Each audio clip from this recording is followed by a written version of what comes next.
Hey, it's Tara. I talk a lot about thriving and kind of moving forward in your life, setting goals, being able to move into joy and abundance and resilience in your life. And one of the things I don't really talk a ton about is how you get through that surviving part. And the reason I do the work that I do is because I've had to get through that surviving part, that part where you can't even think about having joy and thriving because you're just in survival mode. And that's in a place where there's acute things happening, there's trauma going on. You really are in that life and death mode of trying to get through things.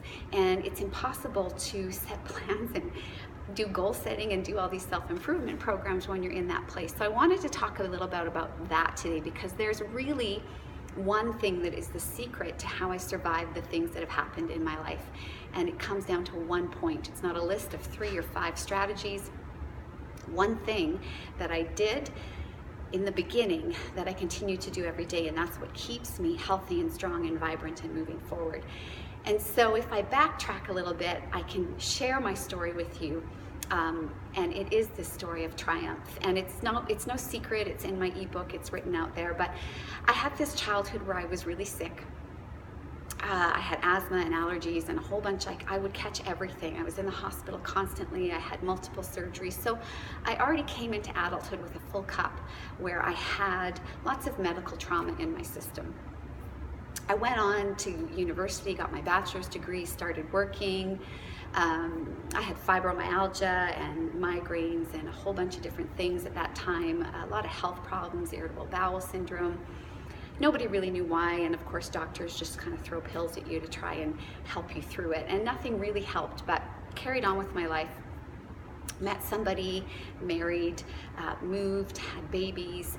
The marriage was very unhealthy. My partner had developed, or maybe had already had, a drinking problem, and that marriage was no longer sustainable or healthy, and it was starting to turn in ways that made me really uncomfortable. So I did ask to leave that marriage when my babies were just 1 and 3. So here I was on my own. I was self-employed, barely working at that time. And then I got sick from all the stress of it. The divorce was ugly. I paid for all of it. So I was in debt, and I was tired, and I was overwhelmed, and I was sick, and then really sick. So that was hard enough, but I kept thinking that that was going to be the worst of it, that I was still going to marry somebody, have another baby, live happily ever after, and all those things. And that never happened. What did happen was I had a car accident. I was in a lot of pain. I had to start retraining and change careers. I had to go through a court battle with the insurance company, and that was really awful. At the same time, my son, around when he was 3, had to go to the hospital, and he was in there for 2 weeks, and they thought that he might have early stage leukemia. At that time, my ex-husband wasn't around. He had chosen not to be a part of the kids' lives, so I was there at the hospital. Somebody that I was dating had some addiction issues and basically dumped me on the side of my son's hospital bed, right in there. So I was alone, and I was rejected, and I was exhausted, and I was really worried that my son was going to die. And then it kept going. It turned out that he didn't get leukemia. It wasn't what it was. It was rheumatoid arthritis, which then healed on its own, so that was good.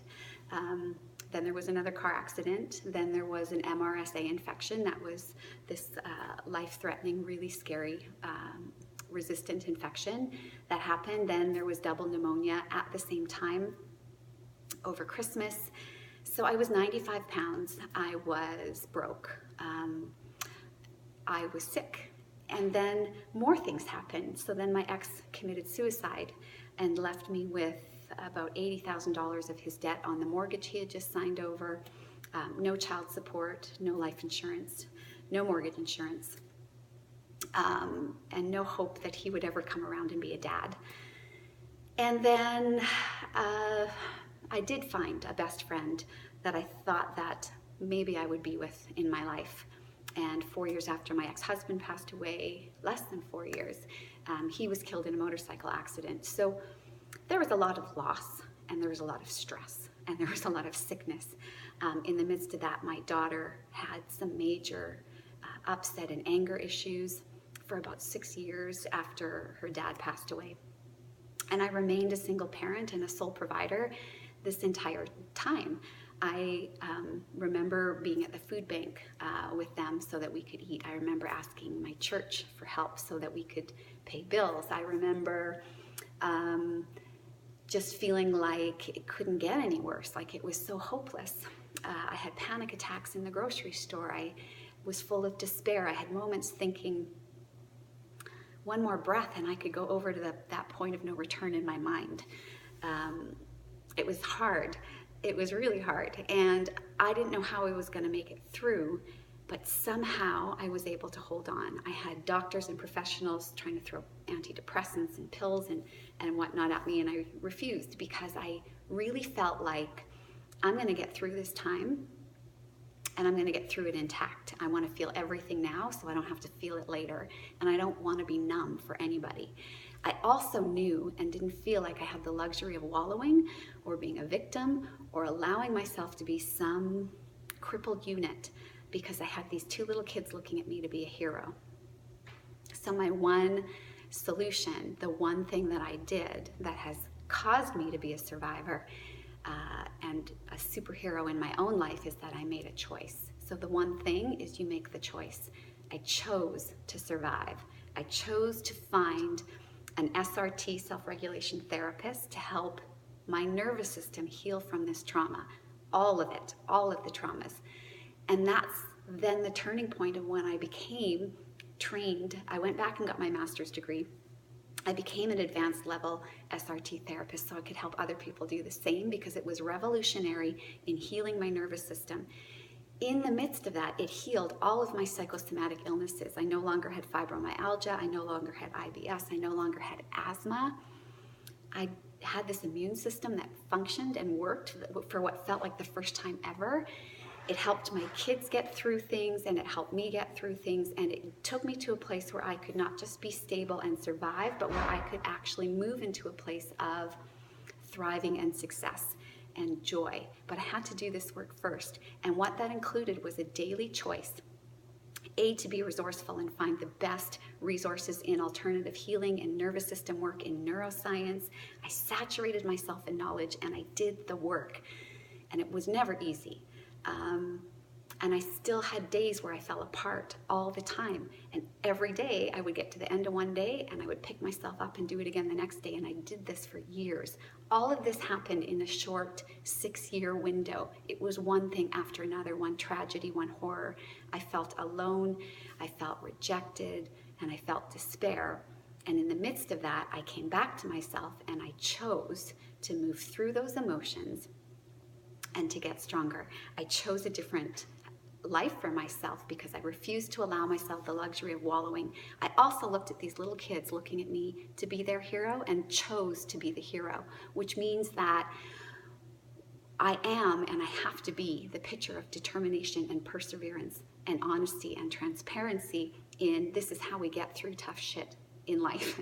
That it's not fair. It never was fair. It's still not fair. But I choose to move forward and to look at the life that I want and to start telling a different narrative about the story of my life. And I chose in that to look for meaning. How can I make meaning out of all of this crap that's happened? How can I pull myself up from this rubble and have a story that means something, and where I can do this to help other people? So the reason I chose to be a therapist was because I wanted to make meaning out of what I had been through. Why I chose to be the parent that I am was because I wanted a legacy for these kids that was about never giving up no matter what, and finding a way to smile and laugh and love no matter what in the midst of all this tragedy. So those were all choices, and it came with the first choice of I am not going to be a victim of this or to anybody or to these circumstances. I'm going to choose to make the best of this. And I don't know what kind of success or what kind of life I'm going to have or how long it's going to be, but I'm going to do everything in my power to be healthy in my body, to be healthy in my mind, and to strengthen every single day. And that's a daily choice, even today. And so I want that to be my legacy. I chose to survive, and that's how I did it. There is no victimhood here. There's no martyrdom either. I chose to be the hero of my own life, and that to my kids. And that's the legacy that is important to the three of us. Nothing outside of this bubble matters, except that it did matter to me, that I take it one step further and I make a choice to be able to help other people through their times of horror and tragedy and stress and loss and grief, and show them that you can get to the other side of that. And then you can do all those self-improvement programs, and then you can connect in the ways that you want to connect. It's still a daily choice, but it's so much easier once your nervous system is healed and regulated for you to do that. That's the first place you have to start. Find the best resources, do the work, make a choice every day to be stronger, better, more fierce, and a hero no matter what. That's the only secret. There's no secret out of the hard work. It's hard work still every day. I'm still a single parent taking care of these kids and trying to be this great example and this huge, bigger than life hero. And I cut myself a lot of slack to be human in that. But this is what I do every day. And this is not something that's because there's anything special about me. I just found good people to work with, and I just made a choice that I was going to get through this, and this is how I was going to do it, and how I was going to make sense of it for my life so it could mean something, instead of just being something that I thought of in a pitiful way as being this unfair set of circumstances. That's the trick. It's the only trick. You just make a choice, and you make that choice every day, and that choice will build on the next one. You will get through the biggest, hardest challenges of your life. Human resiliency should never be underestimated, because there are people that have lived through far worse than me, for sure. And we are able to push through and survive way more than we imagine. Develop that mindset where every day is a choice for how you want to think, how you want to feel, and how you want to get through any crisis in your life. And your brain will start to organize to help you participate in that way, to get out of those traps of your life and to keep you moving forward. And then you can decide what you want to do with the lessons that you've learned along the way. At the very least, you earn a place of joy and happiness and love in ways that you will never have experienced before, and gratitude like crazy. So I encourage you to take this to heart and make those choices every day, that one choice to survive every day. If you're going through a tough time, if things are horrible, if things are unfair, I get it, my friend, and I am sorry that you are suffering. You can choose to get through this in a way that's going to make you proud of yourself and make you more resilient and make you feel like a hero. And that's your end game. So I hope you're well. I hope this has mattered to you or has resonated with you in some way, and that it connects with you. Connect with people that are good for you, and make the choice to get well and to be the strongest you could ever be. Until next time.